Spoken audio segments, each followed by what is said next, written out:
Sunday and Monday, I think, is somehow in Washington DC, so they give everybody till midnight next day.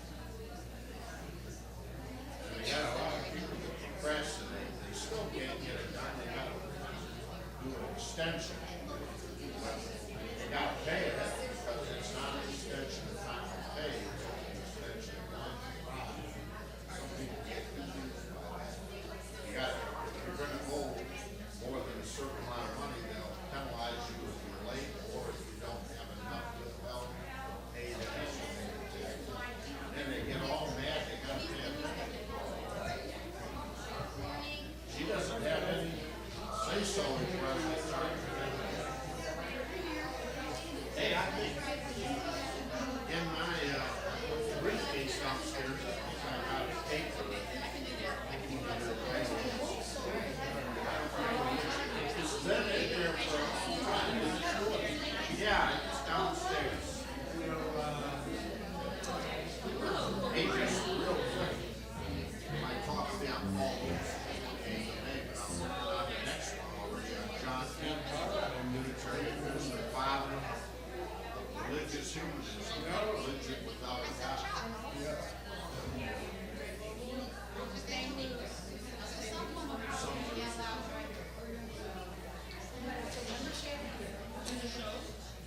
Minneapolis was where he was a preacher long. Oh, good.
opening words can be found under number 434 in your hymnal.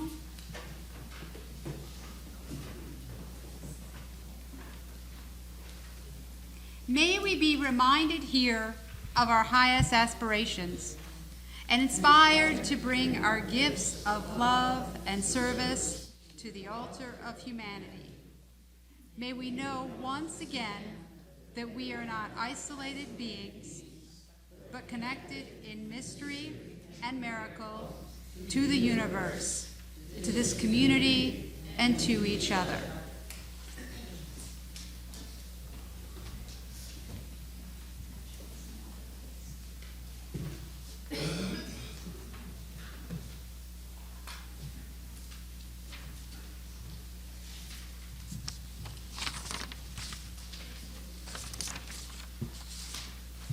Morning and welcome to the Universalist Unitarian Church of Farmington. My name is Marie Laurie and I'm part of the Social Justice Committee. We meet on the third Monday of the month and we're a lot of fun and we do good stuff. You should join us. Our minister, Reverend Leonetta Bugliese, is out of the pulpit today. Today's guest speaker is Sarah Butler. Most of you know Sarah. For those of you who don't, she's a longtime member of UUCF. She works as a physician's assistant, and in her work there and outside there, she works very hard to make sure that we all have access to good health care. She teaches writing and critical thinking skills, and I think we're going to get a taste of what she teaches today. She's also a deep thinker, a good friend, and an all-around mensch. If you don't know Sarah, you absolutely should. I'd like to extend a special welcome to any visitors today. Please join us for coffee, bagels, and conversation after the service downstairs. A member of the membership committee will be at the visitors table if you have any questions. At this time, I invite any first-time visitors who feel comfortable to stand up, let us know who you are and how you found out about us. Good morning. We're Pat and John Gaines from the Unitarian Church, First Unitarian Society of Ithaca, New York. Visiting here for an International Women's Hockey Tournament. Okay. And we found out about you on the internet where we Googled Unitarian churches close to us. Great. Welcome. Anyone else?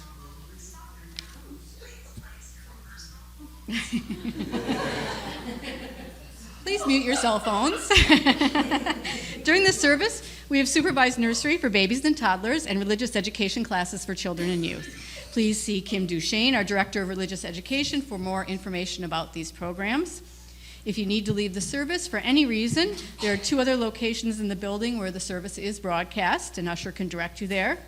Let's remember that we're a welcoming congregation. We welcome all humans regardless of race, sexual orientation, belief system, and age, especially the small children who are fidgety and make noises. These little humans are our future, and we welcome them while they're in the meeting house. I have one announcement here. The new UU information discussion is coming up. Have you been attending services for a while and are considering becoming a member here at UUCF? The UUCF Membership Committee will host a new UU discussion on Sunday, April 23rd, here at noon, from noon to 12. See details in the order of service, and there's a sign-up sheet at the visitors table in Adams Hall. I have at least one other person who's going to make an announcement. Where did he go? There he is.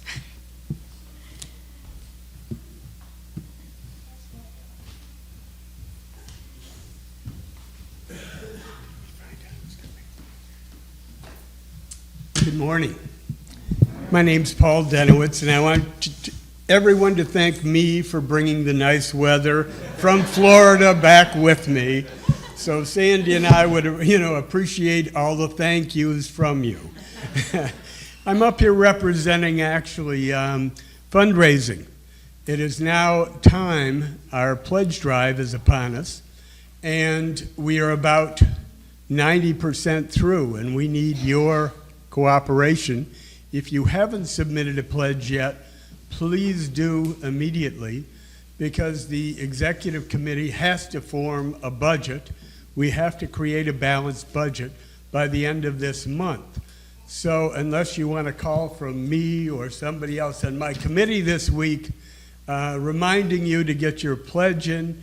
There are pledge forms downstairs. Please fill them out and get it in so we can have that budget prepared. So I would appreciate it, and thank you.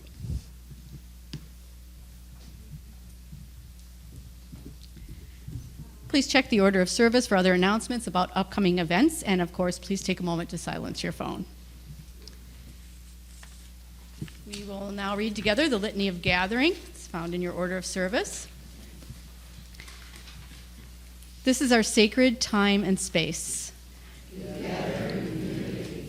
To renew our spirits, to explore the mystery, and to share our joys and sorrows. With you, I find strength. With me, you can share your deepest self. We share triumphs.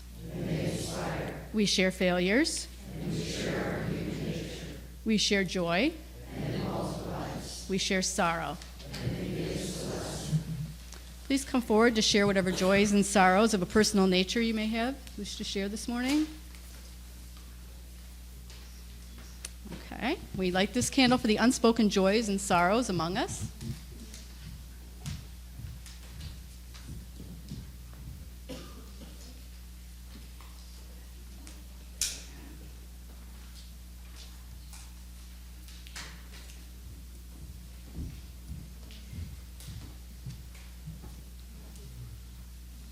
May this light remind us of the meaning of community and the mission of this congregation. Please stand as you're willing and able to join me in hymn 131, Love Will Guide Us.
Chalice. Do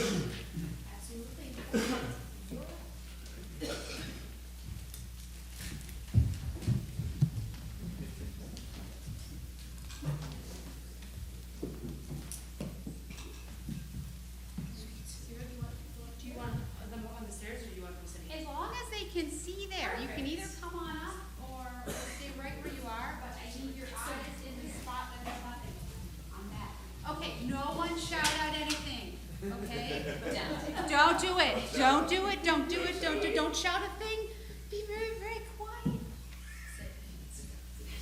Ask you to answer something in your head without your mouth moving. It's really hard. What do you see? Think about what you see, and I'm going to ask you, does anyone want to share what they see? What do you see, Dexter? Right there. You see a bunny. Does anybody else see something? What do you see, Dante? You see a bunny. Anybody else see anything different? I see.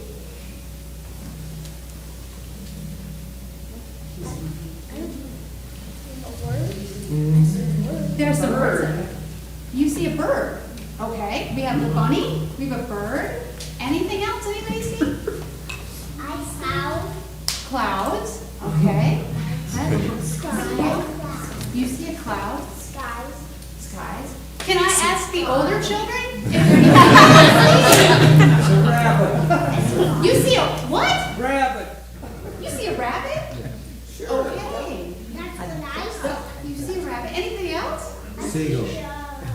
Seagull, okay. Okay, seagull, okay. Okay, can someone show me the rabbit? How do you see a rabbit? What is it? How? It's a rabbit.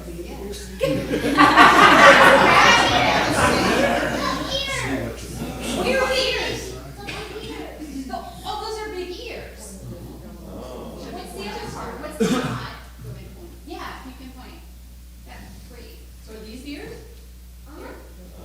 Okay, so there, and so the rabbit's looking that way, right? I wonder what he sees. We don't really know. Or if he had his other eye on the other side, he would be looking. Yes, you kind of see him from the side. Okay, someone else mentioned a bird? Or what do you say? Like, where they said the ears, where is the beak? Oh, can everybody see that? Is that okay? No, Okay. I can't. Can I try to show you? Marie's gonna try to show you. So here's the eye, he's looking this way. Yeah, now I see it. So the rabbit's walking It this looks way. more like a pelican.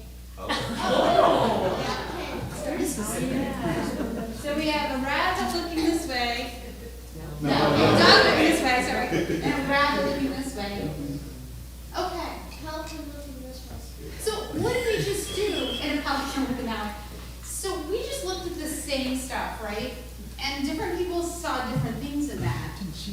And, well, we all look and see things kind of differently, don't we? We don't all see the same thing when we look at this picture. And so how did we let each other know what we saw? My color. Yeah, we told them, oh, I see a rabbit, but then how did Marie help us out? She pointed to different parts, didn't she? She showed us what you guys were talking about. And that's a way when we share, when we have a thought in our head, when we see things a certain way, we have to find a way to communicate that information to someone else, and they have to kind of try to see it. We don't always see the same thing when we look at the same thing. Like lots of people looking at the same thing, but not seeing the same things. But we explain ourselves to each other, and that helps us understand each other. Okay, what?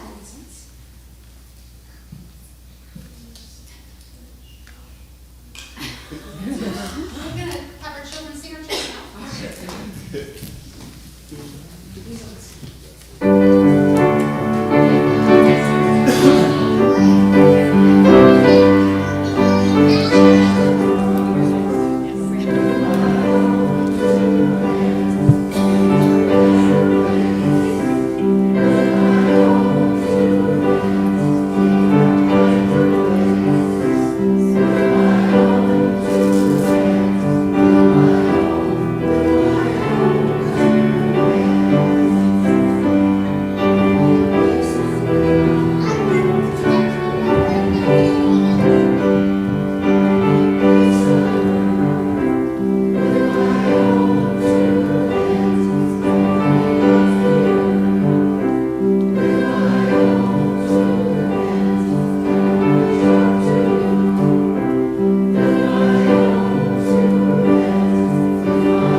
Please join me in the words of offering in the order of service.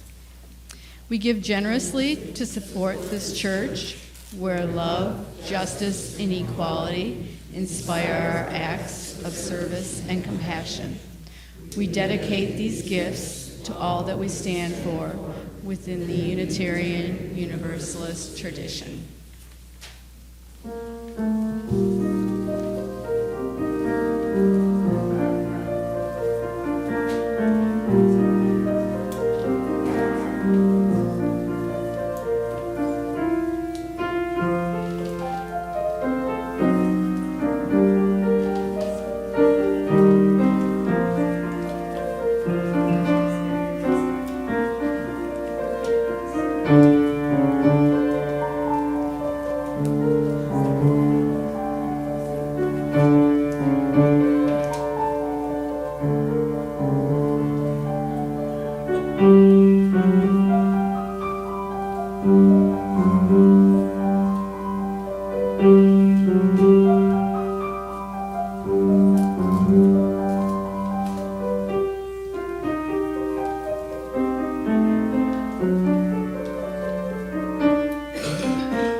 Good morning.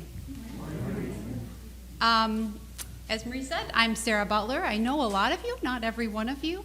And in lieu of a reading this morning, I have an image for you. And what I want you to do is take a little time and decide what you see in this. And yes, I will be asking, like I asked, what they see, and Marie will help us out and take some looks at, she'll play Vanna White for us. So take a couple minutes while we listen to the meditation, and we'll incorporate the silence into that, and see what you see.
Any volunteers? What do you see? Go right ahead. I see 2 flowers and 2 grasshoppers. 2 flowers and 2 grasshoppers. Marie, can you give her some indicator? The grasshoppers are on the bottom and the flowers are on the top. That's how I see it. Okay. Okay, flowers and grasshoppers. Thank you. Yes. I see like little girls holding hands, and the stuff on the top looks like their hair flying there, and they're twirling around. Okay. These are legs? Yeah, and they have like little dresses almost. Oh, these are legs.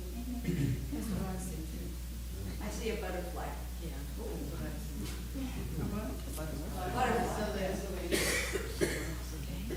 Anything There else? are 2 mice and 2 ants. No way. That's what I see. The mice are carrying the ants away. You may just see the dark side of a few of us. Hey, I got to ask my own son, Aaron. What did you want? I was just going to say that, actually. That's our house, yeah. Pelvic X-ray. Say that again. Pelvic X-ray. A pelvic X-ray film. Which plane are we in? Well, it's an instructor doing Lotus. Yoga instructor. Okay. Hip bones. Okay. Okay. I see 2 fairies at the top of their wings and a little dress kind of flowing back, and they're facing each other. Okay, so two fairies. I just see two irregular forms which are the mirror image of each other. Okay. I concentrated on the white spaces. I do too. If you look, it looks like two bulls looking at each other on the side, or cows looking at each other. And in the center is like a lamp sitting, and or a flaming chalice. Okay, so this is Henry, or Harry? Harry is the nose where she said it was? Mhm. The bull? The bull, yeah, there's a, Oh, I see it now.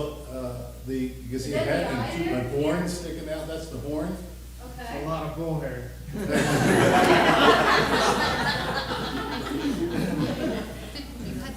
Oh, I was gonna say the negative space as well. I could see a face where the chalice is like a nose, and then there's like a smiling. Oh, just the nose? Yeah. A couple of ears on the sides. All right, I got it. One more? Is anybody else? Yeah. I see two horseflies devouring two pixies. Usually all the dark minds are sitting in the same area. Okay, so we see that, yeah, okay. Well, that wasn't that painful, right? I mean, we kind of tried to see whatever people saw. Did you see everything everyone described, or was some of it kind of hard to see? Yeah. Some of it's kind of hard to see. A couple of drinks beforehand. Might see some more things. Well, why am I showing you ink blots, and why are we talking about ducks and rabbits? Today, I'm going to posit that the way we talk about pictures of ducks and rabbits and ink blots can hold the key of how we save the world, or at least make it a little better. These images provide us with an excellent opportunity to practice the easy version of what Peter Elbow, Professor Emeritus in English at the University of Massachusetts Amherst, calls the believing game. The believing game is a thought exercise that focuses on a temporary belief in another person or argument rather than focusing only on doubt. I first came across Elbow's believing game when he began teaching argumentative writing and critical thinking to gifted young teens. This phase of life is often marked by stubborn adherence to opinions and ideas. At this age, most kids are still in their parents' thought shadows, voicing opinions held dear by the family. A few, the born doubters and disbelievers, have found their way to the direct opposite of those family opinions, making dinner conversation lively and, most likely, heartburn-inducing. Either way, these bright young people are sure about life. They also often believe that what those they trust tell them is true. They often have a loyalty to the stances of those who protect and care for them. Before the November election, I'd have said these kids were at a unique stage in life with this level of entrenchment in opinion. But, as I'm sure I'm not the only one to notice, it seems this is how most of us operate most of the time. We know our position, and we stand our ground firmly. But perhaps, sometimes, we're doing it wrong. Where entrenched adults excel that young teens do not is in what Elbow refers to as the doubting game. The doubting game embraces skepticism and critical thinking as the primary ways of meeting any stance other than our own. It's the game we play when our Uncle Matt pounds his fist on the table at a Thanksgiving dinner and proclaims that he doesn't think Obamacare is any good, and then launches into a lecture about limits on government and people pulling themselves up by their bootstraps and the importance of making one's way on their own. If our Uncle Matt is amicable, we might play the game aloud, asking him how he expects the poor who don't qualify for Medicaid to cover their medical bills. We might shoot down his premise of bootstrap lifting by discussing Medicare, which provided coverage for both of his parents, including his mom, who stayed home with children, one of whom was Uncle Matt, and was never in the paid workforce, all while volunteering for her community for decades. We pick away at his every point with wild abandon. We barrage him with facts because that should work, right? Mostly, we just play verbal defense. He says it, and we doubt it, nothing changes. If Uncle Matt is less congenial of a sort of guy, we might just cast sideways glances at each other while passing the wine around the table until someone extols the virtue of Cousin Chris's fabulous green bean casserole.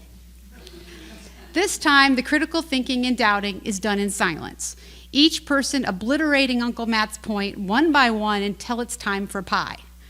When Uncle Matt falls asleep in the recliner, the doubters whisper while divvying up leftovers and washing the dishes. Regardless of Uncle Matt's temperament, we've doubted all he says, soup to nuts. Let me be clear. Doubting and critical thinking are necessary. By critical thinking, I mean the sort of thinking that looks for errors in logic and reason, as well as in fact or source. Critical thinking isn't a matter of just thinking or shouting, "He's wrong." It's a matter of knowing what makes a sound argument and being able to question what is true and what is, as some now say, an alternative fact. When we think critically, we're using those tools in a scrupulously responsible manner, without resorting to the very logical errors we pompously point out in others. The doubting game is a serious matter, and it should be played with scruples in place. The doubting game is what calls us to discredit and denounce the latest white supremacist misogynist rant on Breitbart, eschew the newest miracle diet, and refuse to send money to that Nigerian prince. It's also what drives scientific progress. As Elbow notes, methodological doubting is central to the classical definition of the scientific method. Science demands that we continually wonder about what causes what, and it demands we ignore the tendency to mistake correlation, two events occurring together, with causation, one event causing another. Without skepticism and doubt, we would still likely be applying leeches to those with fevers while believing the sun goes around the earth. Science is a doubting game, and doubt and skepticism do us well, both as individuals and as society. Well, except when they don't. It's easy to doubt what we don't like or don't agree with, and what is from what we see as an unreliable source.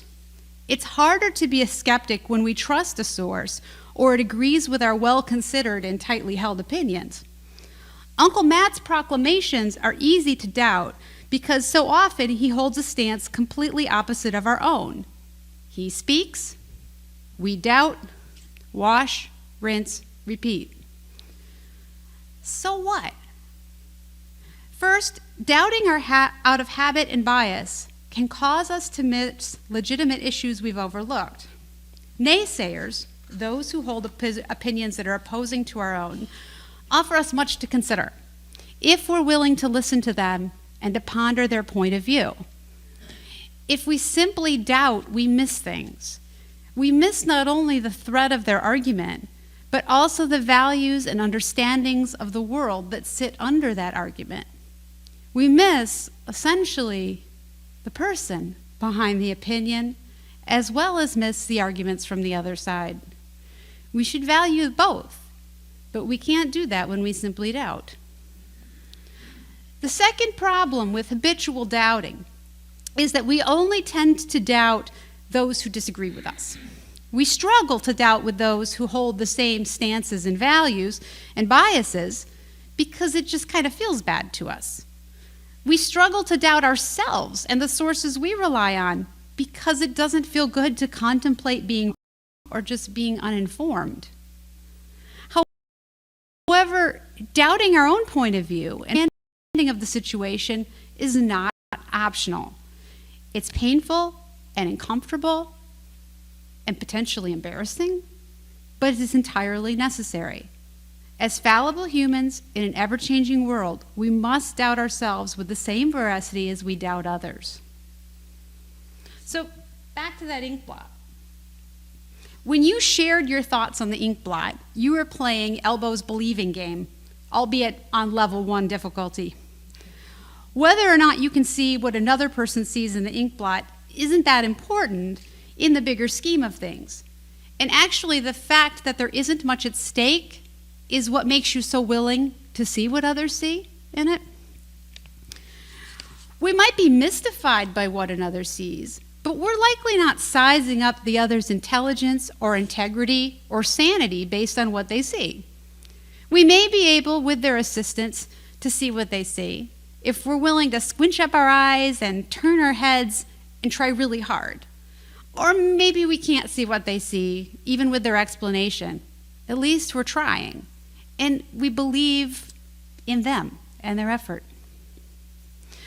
By honestly trying to see another's point of view, what another sees and why they see it, we are playing Peter Elbow's believing game, which, according to Elbow, can help us in more ways than just understanding another's point of view of an ink blot. No one's pride or values or sense of worth is on the line with an ink blot. Neither are votes and policy or human lives. When I have my students play the believing game, and most of my students are between 12 and 14, I don't stop with ink blots. First, I ask them to consider a tightly held belief. I make a few suggestions: gun control, meat consumption, voting age, and send them to a few websites that explore, with sources, many sides of contentious, both sides or more, of many contentious issues. And then I ask them to write a paragraph arguing the stance opposite their own. The rules are simple but challenging. You must explore the other point of view thoroughly. You must write your paragraph as if you really believe what you're writing. Sarcasm or blatant simplification of the other point of view is not allowed. Neither is repeating simplistic rhetoric. You have to sit deeply with that point of view and create a paragraph that represents it credibly. I tell them it will be hard. I tell them it will be very hard. Then I ask them to write a paragraph reflecting on the process of doing the assignment. I ask, how hard was it? Really hard, harder than I thought. I didn't think I could do it initially. I tried, but I don't think I did very well. It was hard. I asked if they learned anything new. Some countries don't allow citizens to own guns. Meat production uses more resources than I thought. And perhaps most informative and insightful of all, it's hard to write about another point of view without being sarcastic or mean. Then I ask the big question. Did you find yourself changing your mind about anything? Most say no. Their overall viewpoint remains the same. Gun control laws should remain in place. Meat production may harm the environment, but, well, it's personal preference, and meat has a lot of protein, and it's yummy, so they'll keep eating it. Many will tell me they learned about the opposition to their point of view, and several students, they note, they have a better understanding about the complexity of an issue. They now understand why there's so much dissension. That's a big leap.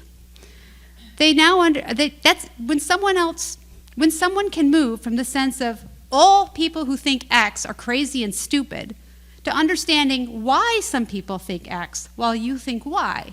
Progress has been made. And every semester, a few students say yes to my biggest question. They do change their mind about something. They never knew that violence rates rise in states that adopt conceal and carry laws. They were sure it was the other way around, and now they wonder just what's right when it comes to gun control. Maybe they should be more tightly controlled. Those who now realize their environmental concerns about raising farm animals for food sometimes plan to have a meatless meal or two a week. As I noted earlier, The goal of the believing game isn't changing minds or giving up your well-considered opinions or values. While that can happen when you listen or read carefully about a position different than your own, changing your mind is not the point. The point is understanding the other point of view so you can appreciate the arguments of others and see the holes and flaws in your own thinking. Peter Elbow articulates it this way. The flaws in our own thinking usually come from our assumptions, our ways of thinking that we accept without noticing. But it's hard to doubt what we can't see because we unconsciously take it for granted. The believing game comes to the rescue here. Our best hope of finding invisible flaws in what we can't see in our own thinking is to enter into different ideas or points of view, ideas that carry different assumptions. Only after we've managed to inhabit a different way of thinking will our current invisible assumptions become visible to us. The believing game has a role not just in the classroom, but also in the boardroom. It is a place at our family dinner tables, in our churches, and even in our social media feeds. By allowing us to sit in the argument of another, it brings us understanding of the issues another has and the language they use to talk about it. As we sit in that argument, we're more likely to question our own thinking than if we simply ignored the other or talked over them.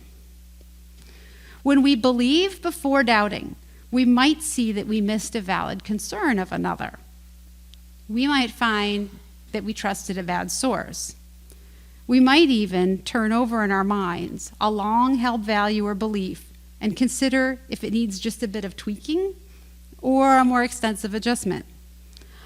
All of those processes are painful, but they are essential to honing arguments with the integrity that comes from an open and free search for meaning and truth. Here's the comfort. By enduring this discomfort, we will argue more effectively, and will even likely come up with better policy that has messaging that reaches beyond our own echo chamber while better supporting our fellow citizens. While doubting is the tool of science, and at least lately responsible citizenship, the believing game plays an essential role in work we do to hold up the nation and the world together. We cannot, in our well-meaning and often deserved skeptic state of mind, forget that we only come to a better place in the long run if we can work to understand the point of view of others. Take Uncle Matt. Instead of countering his every point, arguing about statistics, and having indigestion before dessert, what if we just listened to him for a moment? What if we even asked him some neutral questions of clarification? What if then we, in the silence of our heads, pretended we shared Uncle Matt's beliefs? It might go like this. I don't like Obamacare because my premiums are now really high, and it's hard for me to find a doctor who will take my insurance. My buddies, who are also now piecing together part-time jobs, are in the same boat, and some of them are really sick. Their deductibles are so high, however, they won't go in and get checked out. Also, I work really hard for my money, and I pay for my own insurance. I pay so much. And now, with more people getting Medicaid, I'm working to pay for their care, and they don't pay anything. Why do they get free health care and I don't? I'm hardly rich. This really feels unfair to me. Did you learn something new by looking at this attempt at believing? Anybody think of something new? Do Uncle Matt's concerns expose a different point of view? Especially a different point of view of why people object to the ACA. If you were aware of these sorts of concerns, high costs of products with high deductibles and trouble finding care, great. If this is news to you, you might find yourself initially doubting rather than believing as you try to articulate his stance. That's fine. The goal is to make that attempt to verbalize another point of view without dissecting it at the same time. That takes practice. So try to sit with the stance. What's it like to see the issue from Uncle Matt's point of view? As Elbow says, the believing game asks you to sit with an idea, not marry it. So sit. If you're without a living counter-argument generator in your life, like an Uncle Matt, you can play this game effectively on your own. Simply start reading from sources outside of your comfort zone. Most of us live in a filter bubble. What we search for online gives us more of what we search for online. And our social media feed tends to give us ideas similar to our own. That's a filter bubble. And especially when we tend to consort with like-minded people, and if we get our news mostly from social media, we live in this filter bubble. Filter bubbles feel really good, that they don't broaden our understanding of other points of view. And sitting in a filter bubble is a sure way of forgetting that there are more ways of seeing an issue than your own way. Instead of sticking to the Washington Post, the New York Times, and NPR, which are all excellent news outlets, despite what you may have heard someone say, they're not fake news, reach a bit right and read The Economist, The Hill, The Wall Street Journal, and even the National Review. If you're reading the Huffington Post, then do due diligence and read the National Review as well. This sort of reading allows you to practice your believing game skills without an Uncle Matt. It allows you to verify facts and separate them from noise and opinion. All of us in this room are likely struggling with feelings of anger, panic, frustration, hopelessness, and helplessness these last few months. Some of us are taking activist roles for the first time. That would be me. Others are picking up where they left off in the early 1970s when they were protesting the Vietnam War. Some have been fighting for justice since they could shake an angry fist and speak. Some have been fighting, and some of us aren't sure how to use or even find our voices. Whatever your experience and wherever you sit, I ask you to try believing where you have only previously doubted. Listen to your Uncle Matt. Hear behind the rage of a once-was friend. Step in the shoes of those who voted a way that makes you crazy. Do this with integrity. Do it to learn. Do it to question your own tightly held opinions, values, assumptions, and truths. Do it even though it hurts and feels like a betrayal to yourself. It's not. Believing alone won't save the world, but can help us hone our own arguments and clarify the complexity of opposing viewpoints. It can help us see our own blind spots and force us to dig deeper than our favorite cognitively comfortable source. It can even repair some of the hurts we've all experienced and inflicted over the last several months. And doubting? Keep doing that. Skepticism is not just the tool of the scientist. It is also the tool of the savvy citizen. Doubt is ever more required in our post-truth world, so continue to refine your critical thinking skills. But also take time, at least now and then, to believe.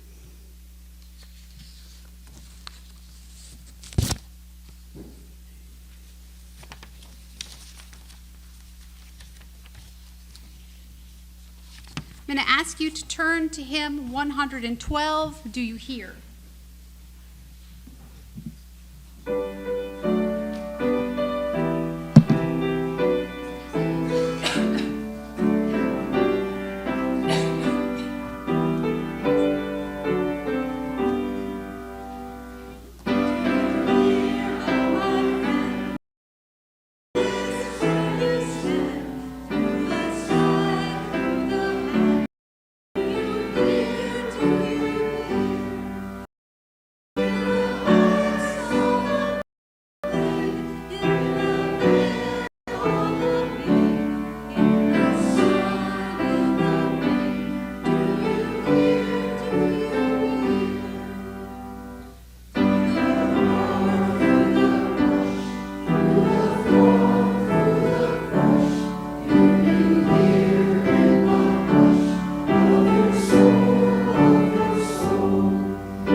that's very concrete and not really painful.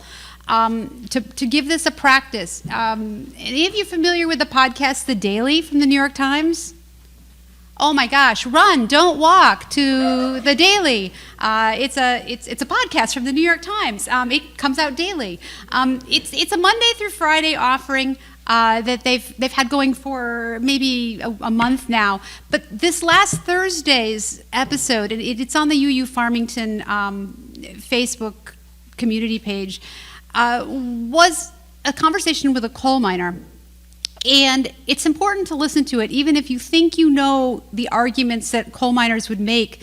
What I'd urge you to hear is how the reporter responds and when he really is touched, because he's deeply touched by the conversation, and it floods into him that there is so much he's missing. And it's those kinds of experiences that we all kind of have access to if we can simply kind of shut our mouths and listen and avoid all that immediate doubting that comes to our mind. So The Daily, this last Thursday, it starts at like the 8.5 minute mark, and it probably is about a 15-minute interview.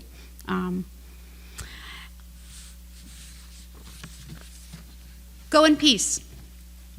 Live simply, gently at home in yourselves.